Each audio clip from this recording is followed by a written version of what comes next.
Feedback is a fundamental part of humanity. Its benefits and drawbacks impact our everyday lives.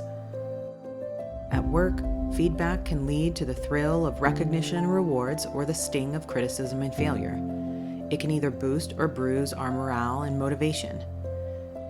As we dive into the psychology and physiology, it becomes clear that feedback is deeply rooted in the human brain, influenced by cognitive biases, emotional responses, and social norms. Our ability to communicate feedback and receive it can have a significant impact on how we think and perform. The most critical of conversations require a delicate balance of skill and art so the intended message is conveyed and the listener can absorb it in a way that is meaningful. In this episode, we will attempt to understand feedback on a deeper level and learn tangible tips for giving and learning from it. I'm Colleen Jenkins, and this is Humility Resources. Research suggests that our brains are wired to respond to feedback in a unique way. According to Daniel Kahneman, Nobel laureate and author of Thinking Fast and Slow, our minds employ two distinct systems for processing information. System 1, known as the intuitive or fast system, relies on mental shortcuts and past experiences to make quick judgments. And then there's System 2, the deliberative system, which involves more effort and cognitive resources to evaluate information critically. In the context of feedback, our brain tends to gravitate towards the System 1 response, relying on past associations, emotional reactions, and social norms rather than objective analysis. And this can lead to a phenomenon known as motivated reasoning, where we selectively seek out information that confirms our pre-existing views while ignoring any contradictory evidence. If you listen to the episode about self-biases, we learned that the biases we hold about ourselves hinder us from seeing ourselves objectively and create barriers to empathy and positive change. When receiving feedback at work, we experience a complex interplay between emotions, self-perception, and behavior. Humans tend to learn and emulate behavior that we see. The power of observation is a key driver in shaping who we are and who we can become. By watching others' actions, we evaluate what works and what doesn't, and then we refine our own behaviors to achieve our goals. In psychology, this is called the social learning theory, and it's why leaders are in a powerful position to influence those around them. Research has shown that the way we perceive ourselves is closely tied to how we respond to feedback. When we receive constructive input, it can enhance our self-esteem and motivation by aligning with our desired self-image. However, negative or destructive input can have the opposite effect, leading to a decrease in self-esteem and, at work, demotivation. Emotional intelligence is the foundation for receiving and responding to feedback well. Emotional intelligence is our ability to recognize, understand, and manage our own emotions, as well as understanding those of others. People with high emotional intelligence tend to be more receptive to feedback, use it as a learning opportunity, and exhibit better work performance. Cognitive psychologist LeeAnn Renninger suggests 4 science-backed steps to giving meaningful feedback. You can use this framework to give feedback on behaviors you want to see change, and just as importantly, to reinforce or complement behaviors that are making a positive impact.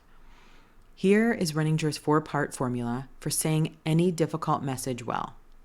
First, the micro yes. Great feedback givers begin their message by asking a short but key question that sets the stage for the conversation. This creates a moment of buy-in and lets the other person know that feedback is coming. A micro yes question can look like this. Can I talk to you about how the meeting went? Or, I have some suggestions on things that can help with your project. Can I talk to you about them? By asking an open-ended question, we create space for the other person to say yes or no without feeling trapped. And this simple yet powerful tool fosters a sense of autonomy, which doesn't scare our brain into seeing the conversation as a social threat. The second step is giving data points. Our brain, especially at work, requires specificity. How many times has someone made a small comment to you at work that sunk in and bothered you for days because you didn't know exactly what they meant? Giving data points is when we name specifically what we observed without saying an objective statement like, "You're not getting things done on time." Instead, using a data point, you could say, I've noticed that I haven't had an update on the project you committed to completing yesterday.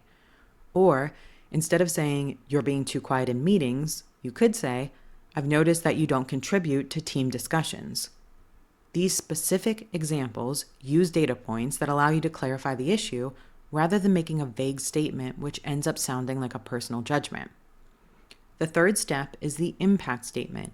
This is when we explain how the data point impacted us or the team. You could say things like, when the report was late, I had trouble meeting my deadline. Or because you didn't share your perspective in the meeting, we didn't have all the variables on the table.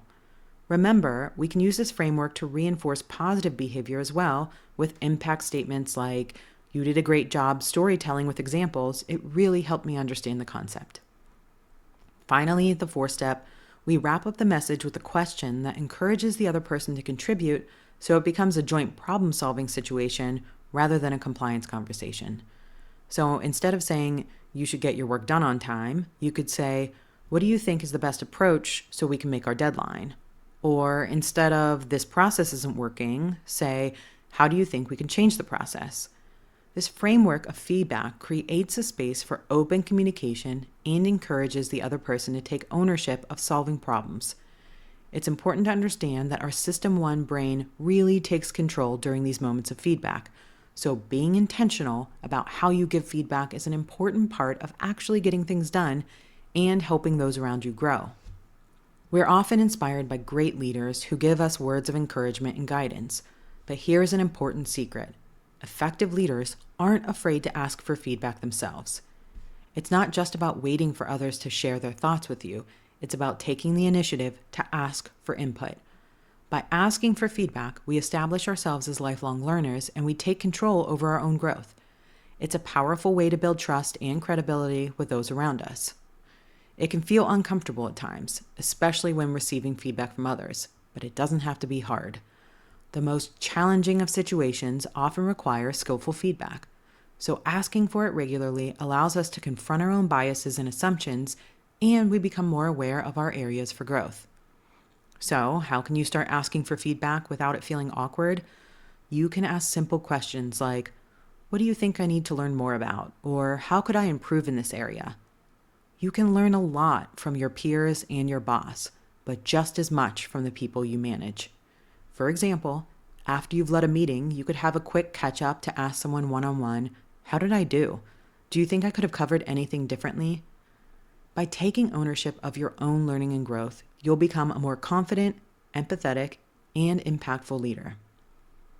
The power of feedback at work shows us that effective communication is not just about conveying information. It's also about creating a space for learning. The 4-part framework for giving meaningful feedback is a powerful tool for anyone needing to navigate complex conversations with empathy and clarity. Just as importantly, feedback is not just about others, it's also about ourselves. We all have biases and assumptions that affect our perceptions, and being aware of these limitations is central to giving and receiving feedback productively. When we're open to learning from others and willing to receive feedback, we create an environment where growth and improvement are possible. And we can help each other become better leaders by being willing to listen, learn, and adapt to new information and ideas. We have to take intentional time to stop and override the System 1 part of our brain. We as humans are a tapestry of learned behavior. And true leadership is not just about getting things done or being in charge, it's about setting the stage for others to succeed. The key to growth and success lies not in thinking that we have all the answers, but in being willing to ask for input and learn. When we approach feedback with humility, we open ourselves up to new ideas, perspectives, and ways of doing things. And that's where real learning happens, individually, together, and as a team of people who are committed to growing and improving every day. If you would like to revisit these 4 simple ways of giving feedback well, navigate to humilityresources.com and visit our blog.